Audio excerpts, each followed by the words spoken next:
Et 8h32 sur RMC et BFM TV. Bonjour Olivier Christian.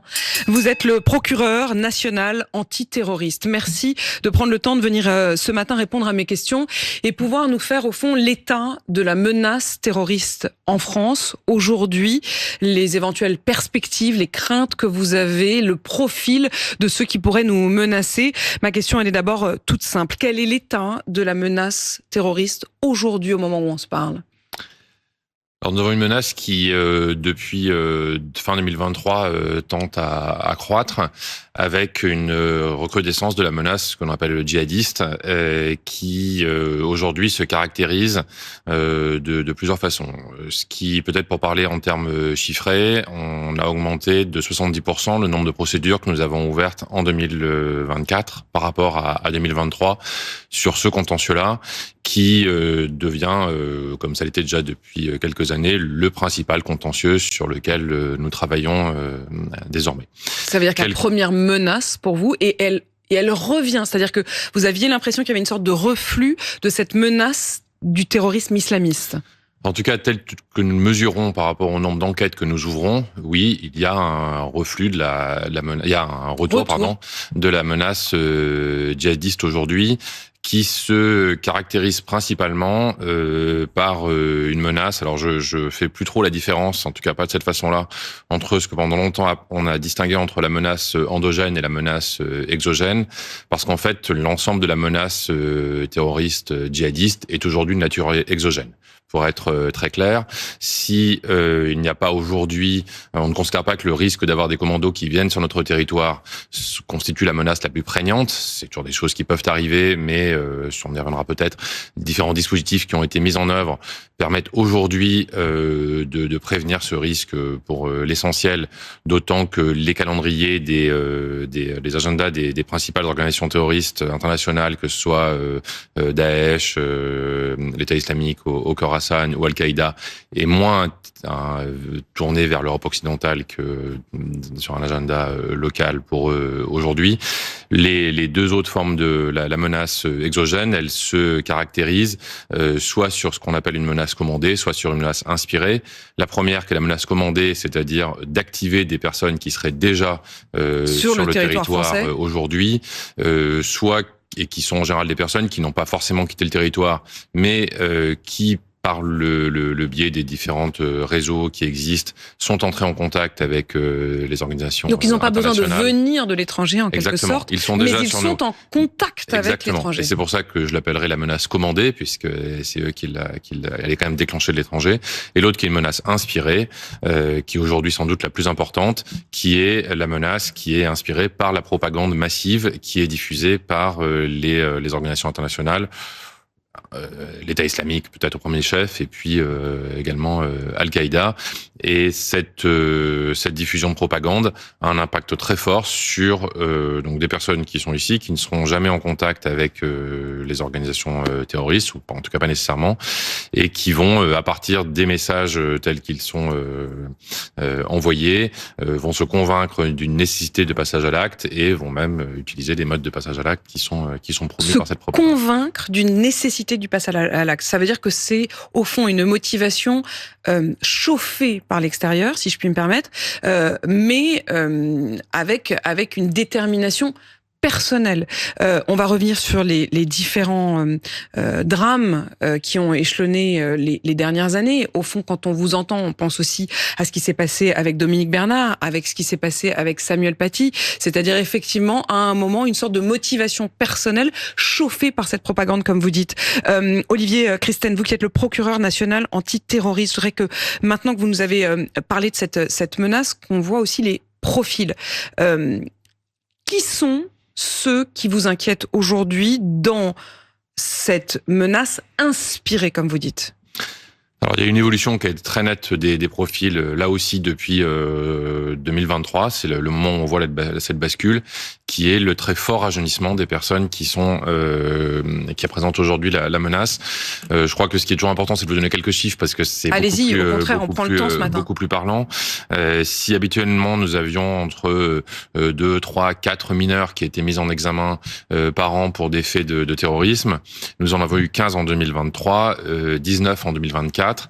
Et ce n'est pas un phénomène qui est propre à la France. J'ai rencontré, comme je le fais régulièrement, mes homologues étrangers européens notamment, qui traitent des mêmes champs contentieux que moi.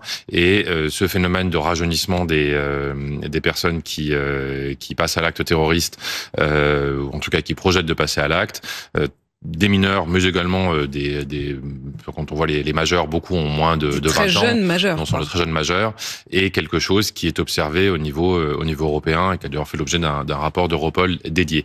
Et en fait, c'est en lien direct avec ce que je vous indiquais tout à l'heure. Il y a une très forte recrudescence de la propagande, et tant dans sa qualité que dans la façon dont elle cible certaines personnes, donc propagande qui émane des grandes organisations terroristes internationales, et cette propagande cible spécifiquement les plus jeunes, et on en voit l'efficacité. Donc notre devoir aujourd'hui, c'est de savoir comment on contre cette propagande. Comment on contre cette propagande, vous allez nous le dire, mais si on s'arrête un instant, vous nous parlez d'un rajeunissement de 19 personnes donc en 2024 qui sont mineures. Quand vous dites mineurs, c'est quoi? C'est 15, 16, 17 ans, c'est quel âge? Alors nous avons quelques-uns, 2, 3 par an qui ont moins de 16 ans. La plupart sont entre 16 et 18 ans. Et ce qui peut être assez parlant, vous savez, on parlait des attentats déjoués sur l'année 2024. C'est souvent aussi un élément qui permet une dizaine, qui ont été 9 exactement. 9 ont été déjoués en 2024.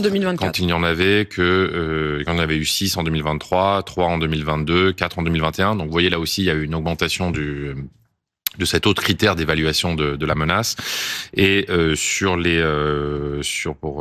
la suite de ces attentats déjoués, 16 personnes ont été mises en examen, dont 15 avaient moins de 22 ans. Donc ça montre la jeunesse des personnes qui sont potentiellement mises. Cette jeunesse, vous parlez d'un véritable défi de société, parce que cette jeunesse-là, au fond, c'est une jeunesse qui n'a pas vraiment connu, en tout cas qui n'était pas en âge de comprendre comme des plus grands la vague terrible d'attentats autour de 2015. Donc ils sont dans une autre approche aujourd'hui. Est-ce que c'est par les réseaux sociaux? Est-ce que ça veut dire que ça les a endurcis en quelque sorte? Quels sont les moyens que vous avez de les toucher et de les déradicaliser?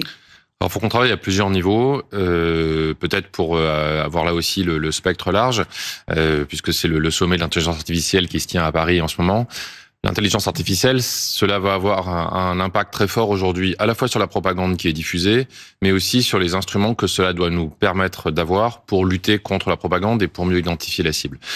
Elle est déjà utilisée aujourd'hui sur la propagande. Je disais tout à l'heure qu'elle fonctionnait très bien parce qu'elle est plus qualitative, et mes collègues espagnols m'indiquaient que aujourd'hui, grâce à l'intelligence artificielle, il y a une propagande de plus en plus importante qui est diffusée en langue espagnole, par des traductions automatiques qui sont faites par l'intelligence artificielle. Donc ça veut dire que les terroristes eux-mêmes utilisent l'intelligence artificielle pour démultiplier pour l'impact de leur propagande. Voilà. Donc ça, c'est la partie agressive de l'intelligence artificielle. Mais de notre côté, l'intelligence artificielle, elle est utilisée notamment au niveau d'Europol pour essayer d'identifier le plus rapidement possible les contenus qui sont diffusés par les organisations internationales, pour les déréférencer. Alors certes, ils sont re-référencés assez rapidement par les organisations internationales avec d'autres vecteurs, mais l'intelligence artificielle permet ainsi, avec des incrémentations, d'aller de plus en plus vite pour les déréférencements, et c'est un rôle qui est très important, et c'est un effet qui est très important. Et puis on va se servir beaucoup de l'intelligence artificielle pour faire les croisements entre les procédures afin d'intervenir le plus rapidement possible sur les personnes potentiellement mises en cause. Et c'est un enjeu qui aujourd'hui est très important aussi pour la justice, qui est la raison d'ailleurs pour laquelle je pense le garde des Sceaux a indiqué que parmi les investissements importants qu'il y aurait sur la justice, il y avait un travail qui devait être fait sur le développement et l'acceptation de l'intelligence artificielle. Ça veut dire que vous avez besoin de pouvoir lancer vos filets en quelque sorte, de la manière la plus fine possible, et pour toucher aussi ce niveau-là, en fait, de propagande. Exactement. C'est un travail qui se fait au niveau européen, qui se fait en France par les services de renseignement, qui sont le premier niveau de détection, et que nous devons faire au niveau judiciaire pour s'assurer de couvrir l'intégralité du champ, et l'intelligence artificielle sera pour cela quelque chose de très utile. Donc là, j'étais sur la part, on lutte contre ce qui va toucher notamment les jeunes, notamment les jeunes sur notre territoire, pour éviter ces radicalisations express et ces passages à l'acte express, pour essayer de les prévenir à ce niveau-là. Ensuite, il y a ce que l'on va faire de façon plus directe à leur contact. Encore une fois, en prévention, avec un travail que nous continuons à développer en lien avec l'éducation nationale, de sensibilisation et de niveau de détection qui doit pouvoir se faire par les enseignants ou par le personnel qui travaille au sein de l'éducation nationale, de repérer les points qui peuvent faire craindre un moment de radicalisation, de basculement des personnes de leurs élèves. Vous avez beaucoup de signalements ? Il y a des signalements qui émanent depuis l'éducation nationale vers les différents dispositifs qui ont été mis en place. Ça fonctionne correctement ? Ça fonctionne correctement et ça permet d'avoir un premier niveau d'investigation pour voir si en effet on est dans cette situation-là ou pas et de le traiter correctement suivant le point qui est soulevé. Moi, je traite les moments où les personnes qui sont radicalisées s'inscrivent dans une volonté de passage à l'acte, mais les parquets territoriaux vont traiter la provocation, l'apologie, qui sont des fois aussi des premiers niveaux la provocation, l'apologie, on y reviendra. Et juste pour finir, donc ça c'est le point donc de détection. Et puis il y a la prise en charge. C'est pour ça que je parle aussi de défi de société. La prise en charge des mineurs qui sont mis en cause pour des faits de terrorisme, qui là est assurée par la protection judiciaire de la jeunesse du ministère de la Justice en premier chef, qui a mis en place avec un certain nombre d'associations des dispositifs de prise en charge dédiés, lourds, qui permettent pour les personnes dont je parlais tout à l'heure, les mineurs dont je parlais tout à l'heure, de travailler dans le temps pour assurer une sortie de cette radicalisation et une volonté. Ça marche, ça. Est-ce qu'on sait déradicaliser ? On a tant parlé de ces questions de radicalisation en prison, mais est-ce que la déradicalisation existe ? Alors je crois qu'il faut, là aussi, il faut toujours faire un peu la part des choses. Ce n'est pas on parle pas exactement de la même déradicalisation lorsqu'on est sur un mineur de moins de 15 ans, de 16 ans, 17 ans, qui a été dans un phénomène de radicalisation express, pardon, et quand nous parlons, en revanche, d'un majeur plus ou moins jeune, mais qui s'est inscrit dedans depuis plusieurs années, qui des fois va être parti sur zone. On a des profils qui sont assez variés par rapport à cela. Mais sur ce qui existe, qui a été mis en place sur les mineurs les plus jeunes, je crois en effet qu'on a des résultats plutôt positifs. Est-ce que aujourd'hui, vous rediriez ce que vous avez dit il y a quelques mois? Vous parliez d'une propagande à laquelle les jeunes sont particulièrement sensibles, je cite, depuis le 7 octobre. Oui, en effet. Qu'est-ce que ça a changé ? Ce que l'on observe en général, c'est que les mouvements djihadistes sont, pas uniquement eux d'ailleurs, mais puisque c'est le dont on parle maintenant, sont extrêmement poreux à l'activité internationale, aux tensions qui existent au niveau international, sans forcément se référer à ces tensions-là, mais ils sont sensibles à l'environnement mondial dans lequel les choses évoluent.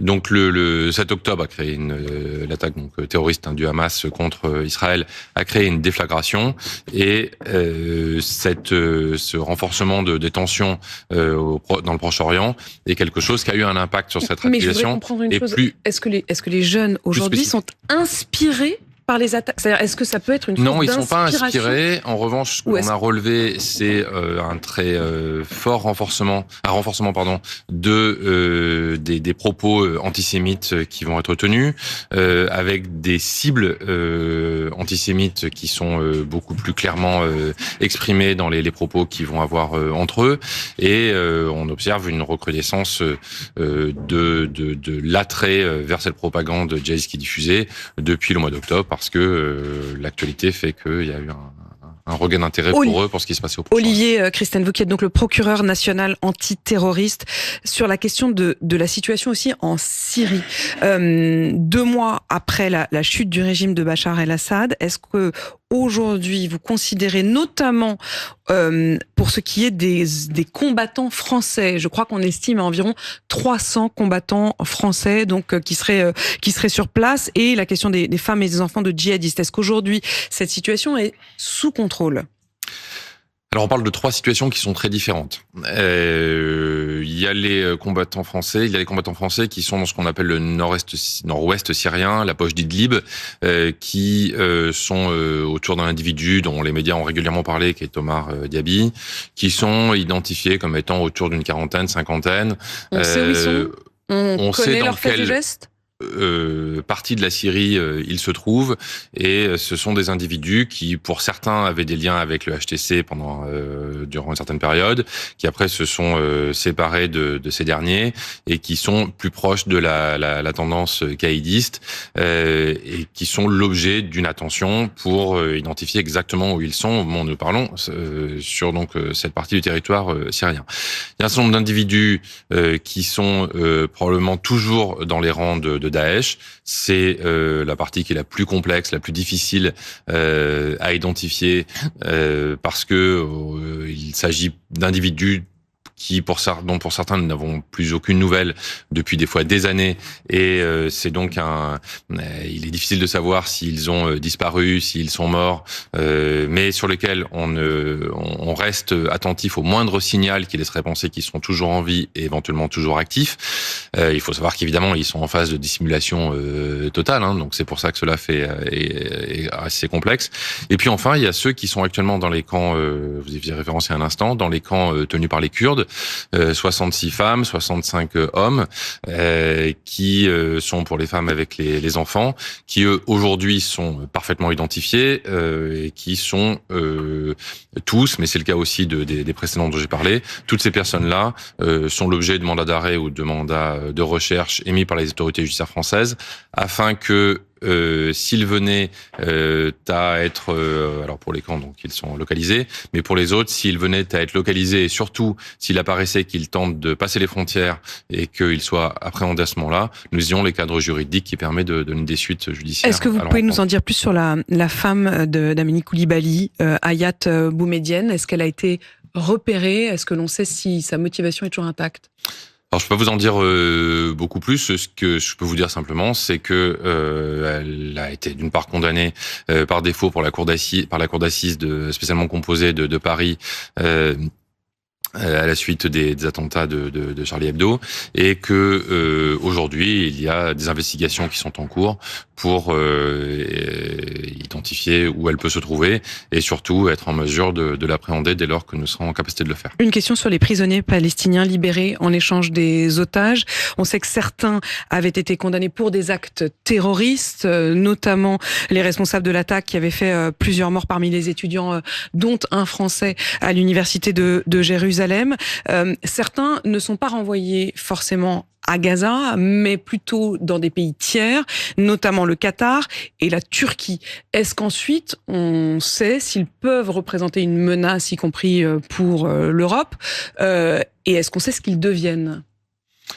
Alors, je crois pas que ces personnes-là, et ça revient un peu à ce que je disais tout à l'heure sur les agendas des différentes organisations terroristes telles qu'elles existent. Le Hamas aujourd'hui ne paraît pas comme une organisation terroriste qui a un agenda qui soit au-delà du régional. Donc les personnes auxquelles vous faites référence ne me semblent pas présenter au moment où nous parlons une menace directe contre. Une dernière question, parce que vous avez dit que cette menace du terrorisme djihadiste islamiste était la plus importante. Ça veut dire qu'il y a d'autres types de menaces. S'agit-il de menaces politiques ? Alors, il y a d'autres types de menaces qui sont des contentieux des fois assez anciens. Le contentieux relatif à l'indépendantisme radical violent corse, qui a connu en 2023 une recrudescence que nous n'avons pas retrouvée en 2024, mais qui est toujours présent. Il y a la menace qui est liée au PKK, qui est ce mouvement indépendantiste kurde violent qui utilise l'Europe de l'Ouest comme base arrière, notamment pour son financement, qui conduit également à ce nombre de procédures qui sont ouvertes à Paris. Et puis, peut-être plus marquant, dans la période récente, il y a le mouvement, les organisations terroristes liées à l'ultra-droite radicale violente, qui est un phénomène qui n'existait pas il y a une dizaine d'années et qui aujourd'hui représente encore 5 procédures qui sont actives et pour lesquelles il y a déjà eu des sanctions lourdes prononcées devant la cour d'assises, spécialement composée de Paris, et dont un des procès est en cours. Il y a un procès en cours actuellement.